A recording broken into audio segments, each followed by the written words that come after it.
Magiging patay na patay ang kanyang nararamdaman na pagmamahal sa iyo gamit lamang ang iyong ihi.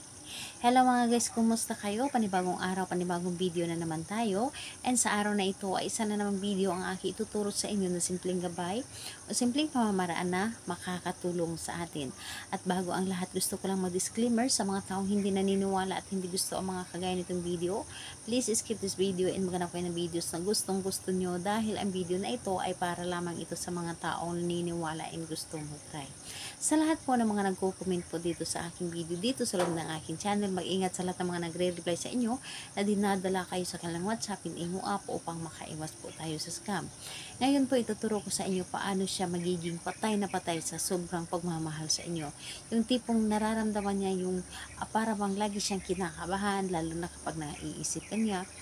Lalo siyang kinakabahan kapag nakikita kanya, kinakabahan siya kapag nakakausap kanya, yung tipong para bang hindi siya mapakali kapag nakikita o nakakausap o nakakasama kanya. Yung tipong hindi niya ma-explain yung nararamdaman niya sa inyo dahil sa sobrang pagmamahal sa inyo. So ito ay pwedeng gawin sa parehasang kasarian, babae to babae and lalaki to lalaki. And syempre naman sa ating babae at lalaki na mag-partner. And dito po, ang kailangan natin ihanda dito is kailangan mo dito maghanda ng isang bote.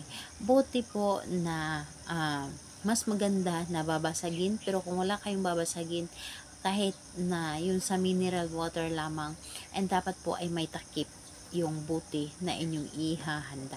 So bote, and kailangan mo rin dito ng iyong ihi sa umaga. And kailangan din natin dito ng isang maliit na papel, kailangan natin ng panulat, at kailangan din natin dito ng isang kutsarang asukal.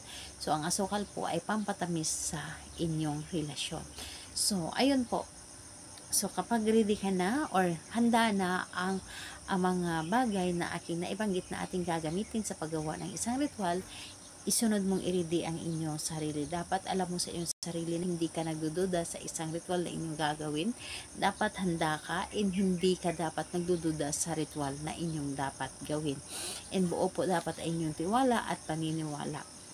Ngayon, kapag ready ka na, pwede mo na itong umpisahan. So, una po, ang gagawin po ninyo is maglagay kayo dito sa bote ng inyong ihi. Kahit konti lamang. Maglagay kayo. So, sa umaga po, kahit hindi sa una, hindi sa huli, basta sa ihi po ninyo umaga. Kahit anong oras po pwede. Ihi.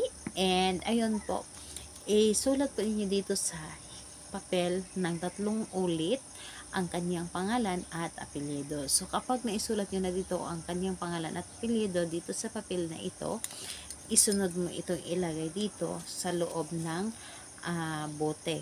And kapag nailagay mo na dito sa loob ng bote ang papel na ito na naglalaman ng iyong ihi, ilagyan mo rin ito ng isang kutsarang asukal.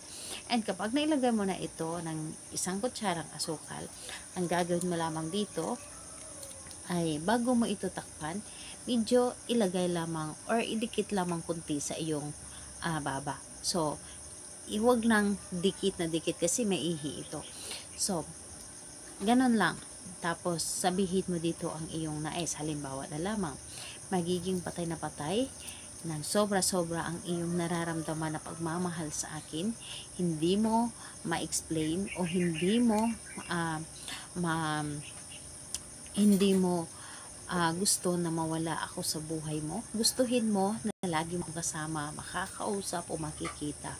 Ako lamang ang mamahalin mo habang buhay. Mamahalin mo ako ng higit pa sa iyong sarili. So lahat na sasabihin mo dito. And pagkatapos nun, sambitin mo ng 3 ulit ang kanyang pangalan at apelyido. So ano po, gawin ito sa araw ng Tuesday and Friday ng kahit anong oras. So salamat po sa inyo. Bye bye everyone. God bless us all. And ayun po, bago ko makalimutan, ilagay lamang ito or pwede mo itong ibaon sa lupa ang bote na inyong ginamit na naglalaman ng inyong ginagamit na ritual. Salamat po sa inyo. Bye bye everyone. God bless us all.